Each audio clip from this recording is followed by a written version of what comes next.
ეშმაკის თავარი პროპაგანდა მოიცავს ორ მიმართულებას. ერთი რომ დაარწმუნოს ადამიანები თავის არარსებობაში და მეორე შებრალოს ზეციერი მამის სახელი, წმინდა სახელი, რომელიც ამ სამყაროში ყველაზე წმინდაა და განსაკუთრებით ადამიანები ამყოფოს სიბნელეში, სიბეცეში, უწიგნურობაში, რომ ისინი მათ არ შეიცნო ზეციერი მამა, როგორც ცალკე ყოფი პიროვნება და ყოველთვის შეცნობა იწყება სახელით. მე მინდა გაჩვენოთ ქართველი მწერლები, რომლებიც კარგად იცნობდნენ ზეციერ მამას, უბრალოდ კი არ იცნობდნენ, მათ უყვარდათ და ლექსებს უძღვნიდნენ. საერთოდ ლექსი არ არსებობს კაცი, რომელსაც თავისი შეყვარებულისთვის ერთი ლექსი მაინც არ მიეძღვნას. ესეთი რამეა ხო, სიყვარული გრძნობა, რომ გულში არ ჩერდება და უნდა რომ ლექსად მიუძღვნას. ასევეა, როცა ადამიანს უყვარს, ესმის, იცნობს ზეციერ მამას, ის ცდილობს ლექსი მიუძღვნას მას. ეს ერთ დაფაზე რაც და მეტია, თორე ორი ამდენი კიდეა ქართულ მწერლობაში, ამიტომ ავარჩი ავტორიტეტული მწერლები. თქვენ მოასწარეთ ესენი ამოწერეთ და გადაამოწმეთ, მე უნდა წავშალო მე ეს დაფა და სხვა მუხლები უნდა დავწერო ბიბლიური. აი დავიწყოთ გალაქტიონ ტაბიძე. პირველ ნაწილში თუ ნახავთ 306 გვერდზე აქვს მოხსენიებული ღმერთის სახელი იეჰოვა და მეორე ნაწილი არის ქანდაკება, ასეთი ლექსია. მან აი ამ ლექსში ბოლო ხაზზე იხსენიებს, სულ ბოლო რო ამთავრებს ლექსს და დააკვირდით დასკვნას რატო აკეთებს ასეც ამ ლექსში. ასევე არ გაგწერეთ ეს მოგონებაში 40 გვერდზე, იქ აქვს ნახსენები დავით ბაქრაძესთან დაკავშირებით, ილია ჭავჭავაძეს, კაენში აქვს 63-64 გვერდებზე. აი გვერდები დაგიწერეთ მაგითო, რომ ძალიან ბევრი ზარმაცები ვინცარიან და ბევრი კითხვა ეზარება მოკლედ და სწრაფად იპოვოთ. ქართველი მწერლები, რომლებიც ღმერთის სახელს მოიხსენებენ თავიანთ ნაწარმოებებში და ლექსებში. მურმან ლებანიძე, ჰიმნი ბრძოლის წინ. აი აქ აქვს მოხსენიებული სახელი იეჰოვა. კონსტანტინე გამსახურდიას მეორე ტომში დავით აღმაშენებელში 206 გვერდზე შეგიძლიათ ნახოთ. ასევე მეოთხე ტომის 553 გვერდი ლეონარდო დავიჩი აქვს მოხსენიებული 173 გვერდზეა. ტიციან ტაბიძეს პირველი ნაწილი წოდე ვალტასარ. მე-17 გვერდზეა, მათ ნახეთ აქ ამაში აქვს მოხსენებული, ასევე ტიციან ტაბიძის მეორე ნაწილის ებრაული მელოდია მოხსენებული, ბოლო კუპლეტში აქვს ნახსენები. ტიციან ტაბიძის მესამე ნაწილი 212 გვერდი, მეოთხე ნაწილი 216 გვერდი, მეოთხე ნაწილის ეს ბიბლიური ჰანგი, მან და აქვს ნახსენები 217 გვერდზეა, მეხუთე ნაწილის 94 გვერდი. აი ეს გვერდები ნახეთ. დანარჩენ ქართულ მწერლებს აღარ შევეხები რუს მწერლებს, ვისაც ასევე ძალიან ბევრს აქვს მოხსენიებული სახელი იეჰოვა, უზენაესი ღმერთის ზეციერი მამის სახელი. და აღარ ვამბობ ეხლა უცხოელ მწერლებზე არაფერს, უამრავი მწერალი არ არსებობს, რომ ღმერთის სახელისთვის არ მიეძღვნას ლექსი. მაშინ რა ხდება ხალხში, განსაკუთრებით მართლმადიდებელ მრევლში? რატო არიან ასეთ სიბნელეში, რომ არც ქართველი მწერლების აი ეს ნაწარმოებები არ წაუკითხავთ? და რაც ყველაზე მთავარია, ბიბლიას არ კითხულობენ ყურადღებით. დავიწყოთ თავიანთივე საეკლესიო კალენდრებს არ კითხულობენ ყურადღებით, მოდი ამით მინდა დავიწყოთ. თუ ნახავთ თქვენ საქართველოს საეკლესიო კალენდარი ნახეთ, ეს არის 1900, აი დაგიწერთ ხურეთ, საქართველოს საეკლესიო კალენდარი 1992 წელს, რომელიც გამოსცეს საპატრიარქომ, 203 გვერდი ნახეთ. ის ფურცელის წაიკითხეთ თვითონ და განსაკუთრებით სკოლიოს მიაქციეთ ყურადღება, დავწეროთ ფონდეს, არის საეკლესიო კალენდარი 1992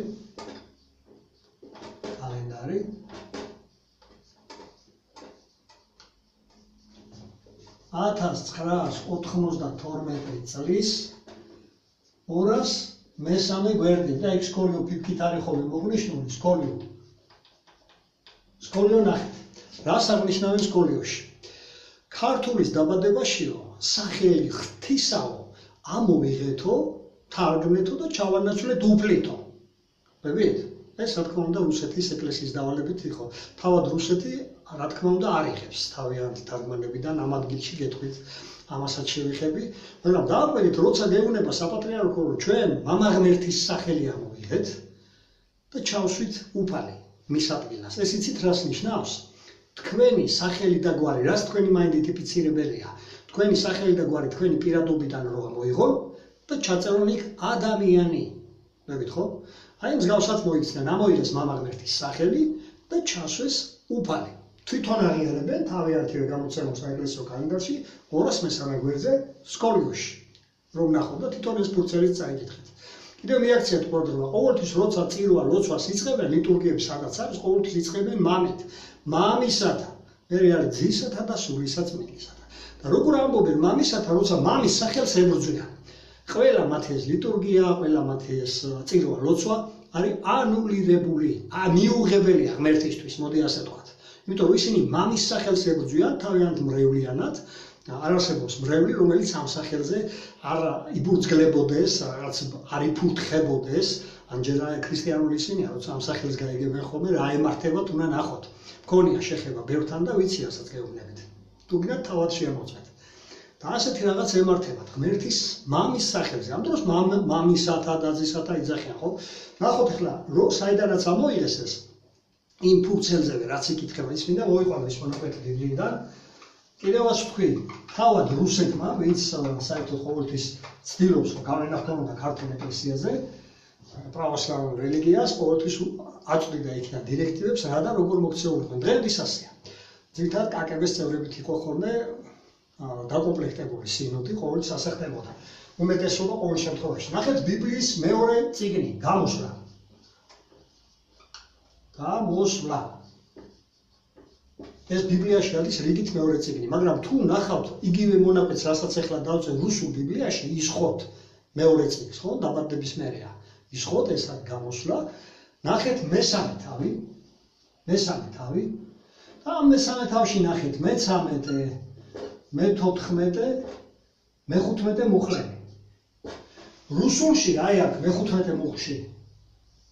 რუსულ ბიბლიებში კვლავაც წერია ღმერთის სახელი, მაგრამ ჩვენი საპატრიარქოს მიერ გამოცემულ თარგმანებში ამოღებულია და ამას თვითონ აღიარებენ, აი ამ საეკლესიო კალენდარში, რომ ამოიღეს და ჩასვეს იქ უფალი. მაგრამ დააკვირდით ერთ რამეს ყურადღება მიაქციეთ, მე-13 მუხლში მოსე კითხვას უსვამს, ეს როცა მოსესა და ღმერთის შეხვედრა ხდება, კითხვას უსვამს, რომ როგორ უთხრა ადამიანებსო, რომელი ღმერთს ვესაუბრები, ანუ სახელი ადამიანებიც ხო ესევა, რომ ერთმანეთს უცხოს შეხვდება და საუბრობენ, სახელებს გასწვია, ხო, რომ იცოდნენ ვისთან აქვს საქმე. და მოსემ რო კითხა, რა გქვიაო, ღმერთმა უთხრა, რომ მე მქვიაო იეჰოვა.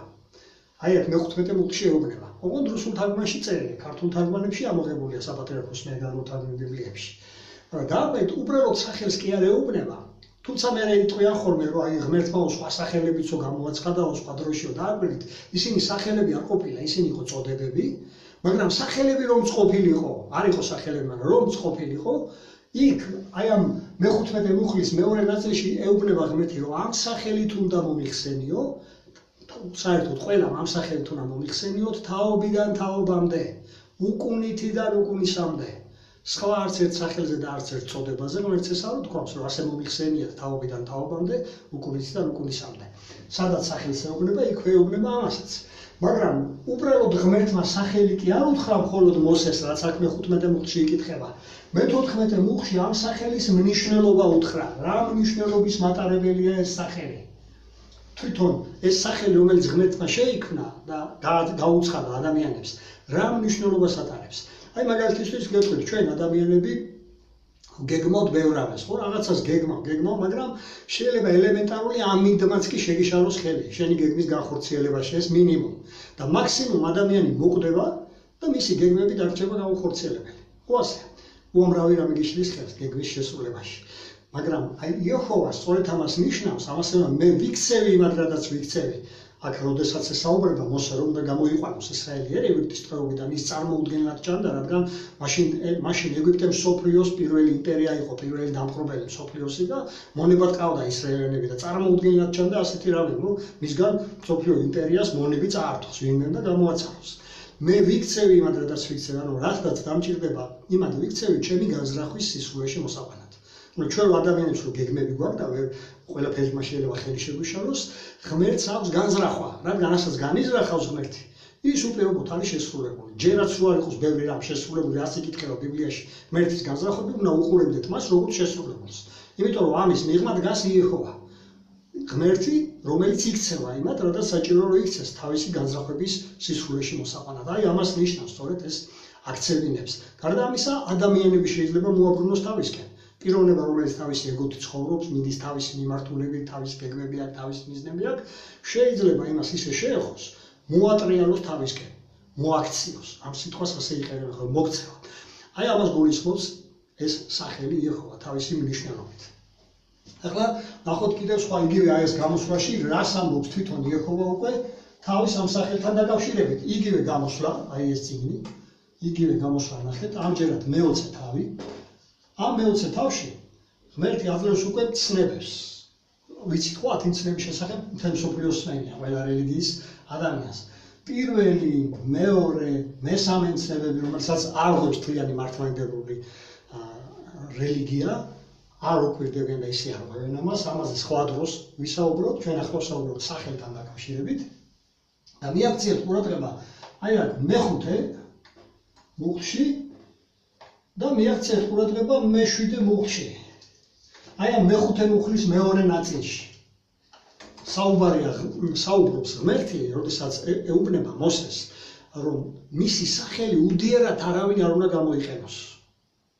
რა შეინტერესებს ეს მართლმადიდებელ მრევლს? უდიერად კი აღარ იციან როგორ უარყოფით კონტექსტებში, ხან ჭიაუას ეძახიან, ხან როგორ ამახინჯებენ, ხან რას ამბობენ, ხან რას მიაწერენ ამ სახელს და ასე შემდეგ. და მე-7 მუხლში ხაზი ესმება იმას, რომ ვინც ამ სახელს ასე უდიერად მოიხსენიებს, გენების შემოქმედი გენებიდან ამოიღებს მათ შთამომავლობას მე-4 თაობამდე. ანუ მათი არსებობა აღარ იქნება არასოდეს. ვინც ღმერთის სახელს, სამყაროში ყველაზე წმინდა სახელს ასე ბღალავენ, შეურაცხყოფენ, მათ სახსენებელ საერთოდ წაშლას აპირებს ღმერთი გენებიდან. ეს ნახეთ მე-7 მუხლში წერია. ვინც ღმერთის სახელს ასე უდიერად ცუდ კონტექსტებში, უარყოფით კონტექსტებში იხსენიებენ ან ამახინჯებენ საერთოდ. ხო, იგივე აი ეს საერთოდ ეს ალთინცნება 17 მუხლის ჩათვლით არის. მაგრამ განსაკუთრებით რადგან ჩვენ სახელზე ვსაუბრობთ და ეხლა იმ კერპებზე, ხატებზე არ ვსაუბრობთ, სხვა დროს ვისაუბრებთ ამაზე. აი მე-5, მე-7 მუხლში მიაქციეთ ყურადღება ღმერთი თავის სახელთან დაკავშირებით, რას ამბობს აი ამ ცნებებში. შევეხოთ კიდევ სხვა დეტალს. მათეს სახარება მე-6 თავი, ჩვენ ვიცით აი სახარება მათესი. მათესი, მამაო ჩვენოს ლოცვა იცის ყველა, ხო? არ არსებობს ქრისტიანული რელიგია, ვინც ეს ლოცვა არ იცის, მამაო ჩვენოს ლოცვა. ამას ისე იწყებენ წერილობით თუ კითხულობენ, ისე გადიან ბოლოში, არ იაზრებენ არაფერს, არ ფიქრობენ. აი აქ მე-9 მუხლში რას გაუსვა იესომ ხაზი. ლოცვისას ასე ილოცეთო, მამო, ძველი ქართული და რო კითხულობენ, იმიტომ რომ ბევრი ვერ წდება, ამიტომ კიდევ ერთხელ მოგიწოდებთ, იკითხეთ თანამედროვე ქართულზე. არ არის საჭირო ძველი ქართულის კითხვა, ღმერთის შექმნილია ყველა ენა, მან კარგად იცის თანამედროვე ქართულიც, მისი შექმნილია ეს ენაც და ჩვენ რადგან ძველი ქართულად მოლაპარაკეები არა ვართ და თანამედროვეებზე ვსაუბრობთ. ამიტომ არის საჭირო თანამედროვე ქართულზე კითხვა, რომ ის წაკითხული გაიაზროთ. სიამოვნებაში ეგ იმიტომ არ აწყობთ. ვისაც არ აწყობს, რომ აზრებს არ ჩასვეთ და სიტყვებით მოინუსხოთ, სიტყვებზე გადავიდეს თელი თქვენი ყურადღება. აზრი უნდა გამოვიტანოთ წაკითხულიდან. აქ მე-9 მუხლში სწორედ ასე იწყება, წმინდა იყოს სახელი შენი, ესო რო ასწავლის, ასე ილოცეთ, რატო? ანუ ღმერთის სახელი, მამა ღმერთის სახელი, წმინდად უნდა გამოყო. წმინდად უნდა გამოყო, ის უარყოფითად არასოდეს არ უნდა მოიხსენიო, ცუდ კონტექსტებში არ უნდა ახსენო, არ უნდა შებრალო. აბა რატო ამბობთ მამისათა, დაძისათა და სულისა წმინდისათა? რატო ამბობთ ამ მამას, რატო ახსენებთ? მაშინ თუ ბღარავთ მის სახელს. იესო თქვა წმინდა ყავითო, მამის სახელი. თვითონ როგორ იქცეოდა იესო? მოდი ეს ვნახოთ. რიგით მე-4 სახარება ნახე ახალ აღთქმაში, რიგით მე-4 სახარება, იოანეს სახარება, მე-17 თავი, ეს არის მთლიანი იესოს ლოცვა, მთლიანი თავი. ნახე ამ მე-17 თავში ეს სახარება იოანესი, სახარება იოანესი, მე-17 თავი ნახეთ, და აი ამ მე-17 თავში ნახეთ მე-6 მუხლი და ბოლო უკვე რომ თავდება ეს თავი 25 მუხლები. აი ამ მუხლებში იესო ანგარიშს აბარებს ზეციერ მამას რა გააკეთა მან დედამიწაზე. აი ამ ანგარიშის ჩაბარების დროს ზეციერ მამას ეუბნება, რომ მეო ვაუწყეო ადამიანებს შენი სახელის შესახებ. ვესაუბრეო. გავაცხადეო შენი წმინდა სახელიო. ნუ იესოს რო იესო ერქვა ეს ისედაც ყველა მიცოდა, მაგრამ იესო მამის სახელთან დაკავშირებით ბევრს ესაუბრებოდა თავის მოციქულებს და აი აქ როდესაც მამას ესაუბრება ზეციერ მამას იეჰოვას. მაშინ ეუბნება, რომ მე შენი სახელის შესახებ იეჰოვაზე ბევრი მოუთხრეო ადამიანებს. ნახეთ თქვენს ბიბლიაში და წაიკითხეთ, თუმცა როგორც გითხარით, მართლმადიდებლური მიერ საპატრიარქოს მიერ გამოცემული ბიბლიებიდან ეს სახელი ამოღებულია. და ნახეთ ტერმინებში. და ნახოთ კიდევ აქ არის ასეთი დეტალები, რომელსაც ასევე ყურადღებას არ აქცევს ძალიან ბევრი. და შეგიძლიათ ნახოთ უკვე ძველ აღთქმაში, ესაია წინასწარმეტყველის წიგნი არის. ესაია წინასწარმეტყველი. აი ეს ესაია წინასწარმეტყველის წიგნი ნახეთ. ესაია წინასწარმეტყველის 42 თავის მერვე მუხსნი აქციეთ ყურადღება. აქ იეჰოვა ამბობს თვითონ რომ მე ვარო იეჰოვა და ჩემ გარდა არ მივცემო ჩემს დიდებასო სხვა კერპებსო თუ სხვა ეგრეთ წოდებულ ღმერთებს, ვისაც კი ღმერთობა უნდა, არ დაუთმობ ღმერთობას. ახეთ ეს 42-ის რვა და მე 43-ს მიაქციეთ ყურადღება 43 თავში. თუ ნახავთ აქედან 10-ის ჩათვლით 13-ში და 35 მუხშიც. აქ ღმერთი საუბრობს რომ მის გარდა სხვა ღმერთი არ არსებობს. უზენაესი როგორც ასეთი იეჰოვას გარდა სხვა არ არსებობს და თავის მსახურებსაც თავისი სახელი დაარქვა. ვინც ცდილობს ამ ღმერთს იეჰოვას ემსახუროს. ეს იკითხება 43 და 13-ში და იგივე 35 მუხში და ასევე შემდგომ თავსაც თუ ნახავთ 44 თავით შეგიძლიათ ნახოთ მე-7 მერვე მუხლები იგივე აზრს იმეორებს იქაც უზენაესი ამ სახელით წოდებული ღმერთი. რომელსაც ებრძვის დღეს, როგორც თქვი უკვე, როგორც მართლმადიდებლობა, ისე სხვა ეგრეთ წოდებული ქრისტიანული რელიგიები თუ სექტები. არადა ქრისტე, როგორც თქვით, იეჰოვას სახელით დადიოდა, ახლა ზუსტად ამას მინდა შევეხო, აი ამ ქრისტესთან დაკავშირებით, თუ ძალიან ბევრი არ უფიქრდება იმას, რომ იესო ქართულად რომ წარმოთქვათ, იესო არ არის იესო ჩვენ კი ქართულად ვეძახით, მაგრამ იმ ერში, სადაც იესო მოვიდა, როგორ მიმართავდნენ? იესოო ესე ეძახდნენ? იქ ეძახდნენ იეშუა, ძველი ებრაული სიტყვა ასეთი. მორეთ? აი ასე მიმართავდნენ იესოს. იეშუა. და იეშუა რომ ნახოთ ებრაულიდან განმარტებაში რას ნიშნავს? იეჰოვა მხსნელი.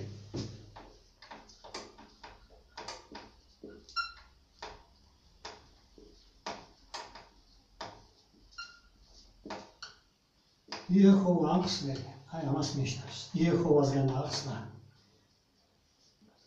განახსნა.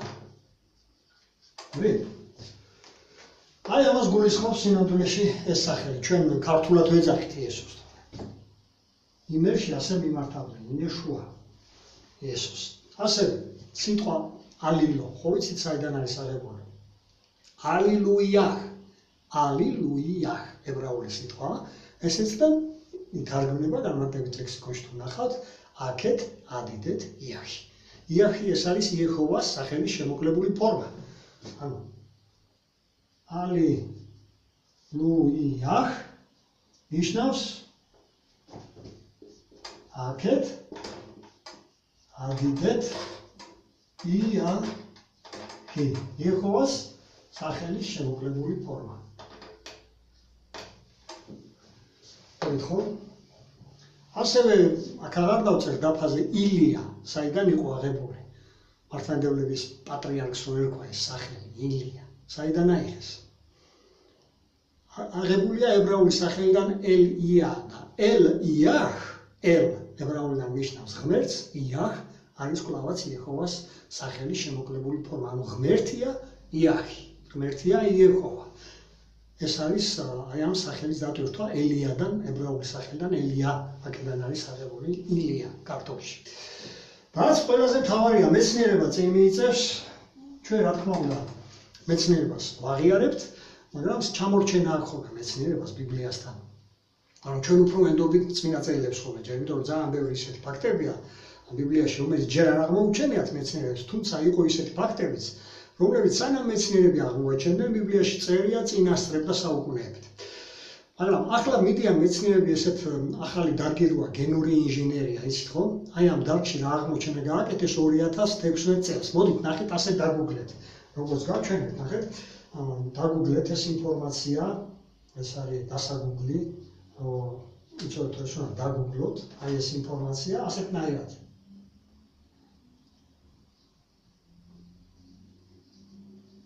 ღმერთის გზავნილი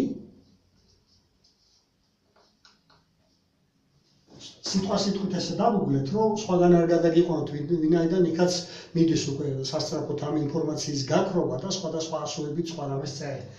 ღმერთის გზავნილი ადამიანურ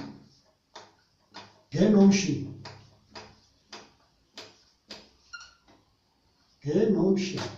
ჰარვარდის უნივერსიტეტში გააკეთეს ეს აღმოჩენა წამყვანმა სპეციალისტებმა და ამის მერე ბევრმა ირწმუნა ღმერთის არსებობის. იყვნენ ათეისტები ზოგიერთი მათგანი და თავად წერენ ამას. ამიტომ დაგუგლეთ, რომ ეს ინფორმაცია პირადად ნახოთ. ეხლა რა არის აქ? რო გითხრათ, აი მაგალითად ავტომობილს რო შევხედავთ, მისი მარკა გვეუბნება ხოლმე რომელ ქარხანაში აწყობენ, ხო? Mercedes-ს შეხედავ, იცი რომ ის Mercedes-ის ქარხანა მააწყო. BMW-ს თავისი მარკა აქვს, ხო? ასე ტელეფონებიც Samsung-ი და ასე შემდეგ. რომელი ტელეფონი რომელ ქარხანაში აწყობილი, თავისი ლოგოთი გაჩვენებს ამას, ხო? თავისი ეს მარკა. აი ეს მწერლები წერანაზეც საუბრობდით, სულ რო გააქროთ, ეს წიგნები სულ რო გადავალოთ, სხვათაშორის ის დამავიწყდა, მე თქვა რომ ესეც გამოიკვლიეთ, არის წყაროები, სულხან საბამ, რომელიც ბერძნულიდან თარგმნა ბიბლია, რატომ დააწვევინეს მაშინდელმა სამღვდელოებამ სულხან საბას თავისივე ხელით ნათარგმნი ბიბლია. რადგან მან ეს სახელი იეჰოვა შეიტანა ამ თარგმანში და ის რომ იესო მოექცა იეჰოვას ჭრილში და სამების დოგმატი ხუხულასავით ეშლებოდათ, სწორედ ამიტომ დააწვევინეს სულხან საბას ეს თავისივე ნათარგმნი ბიბლია. შეგიძლიათ ესეც ნახოთ. აი სიკვდილიდან გამოსვლა ამით არის კარგი, რაც მეტ წოდნას მიიღებთ, უფრო მეტად გაიცნობთ ზეციან ამას, უფრო მეტად დავუახლოვდებით მას და უფრო მეტ წარმატებას გექნებათ ამ საკითხში, რომ აღარ იქნებით რელიგიურები, ჭეშმარიტად ქრისტეს მიმდევრები გახდებით. და ისე რომ დავუგლეთ ეს, აი აქ წერია სისხლის უჯრედებში, გენომში გაწერიათ ვისი ქმნილებები ხართ, ვინ ააწყო ადამიანი, იქ არის ეს ჩანაწერი და გაშიფრეს 2016 წელს მეცნიერება. დავუგლეთ და ნახეთ, მე რაღაც ხო? და კიდევ ერთ ფაქტს მინდა შევეხო. ეს უკვე თვითონ ფსალმუნში შეგიძლიათ ახლა ინტერნეტის საუკუნეა, ხელი მიგიჩნდებათ უფრო კარგ თარგმანებზე, დედნისეულ თარგმანებზე და ნახეთ ფსალმუნი, ასეთი 82 ფსალმუნია, 82 ფსალმუნის 19 მუხლი. აქ ხაზი ესმება ასეთ დეტალს, რომ მხოლოდ იეჰოვა უზენაესი ღმერთი. რატო ვამბობთ, რომ მხოლოდ იეჰოვა უზენაესი ღმერთი? იმიტომ რომ არსებობენ ეგრეთ წოდებული ღმერთებიც. და ამის თაობაზე მე უკვე ვისაუბრე გასულ ლექციაზე, თუ შემოხვდათ ჩვენს პირადში, მოისმინეთ რიგით 95 ვიდეო. აი იქ გამართა რიგით 95-ში, თუ რას ნიშნავს უზენაესი ღმერთი და ვინ არიან ეგრეთ წოდებული სხვა ღმერთები. მათ შორის იესოც, რატო ითვლება სხვა ღმერთებში და არა უზენაეს ღმერთში. ამიტომ მოისმინეთ ეს და აი ეს ფსალმუნი გადაამოწმეთ დედნისეულ თარგმანებში, რომ დარწმუნდეთ, რომ ღმერთის სახელი ეს არის იეჰოვა, მამის სახელი. და ამიტომ როცა დაიწყებენ ასე მამისათა, დაძისათა და სულსაწმინდისა, გახსოვდეთ, რომ აი მამისათა რო ახსენებენ, საუბარია იეჰოვაზე. და ამის წინა ვიდეოში ვისაუბრე ნათლობასთან დაკავშირებით, როცა ადამიანი ინათლება მამის სახელით, ძის სახელით, წმინდა სულის სახელით, სწორედ ამას გულისხმობს, როცა მამის სახელით პირი ვერ მოინათლება და ანულირებული იქნება, თუ მამას არ იცნობს. ვინ არის ზეციერი მამა და რა ქვია მას და ეს სახელი თავად მამამ გაგვიცხადა მოსესთან საუბარში და ხაზი გაუსვა იმას, რომ თაობიდან თაობამდე მომიხსენიათო ამ სახელით უგონითიდან უგონისამდე. გისურვებთ წარმატებას ყველას, ვინც ცდილობთ გაიცნოთ ღმერთი და დაუახლოვდეთ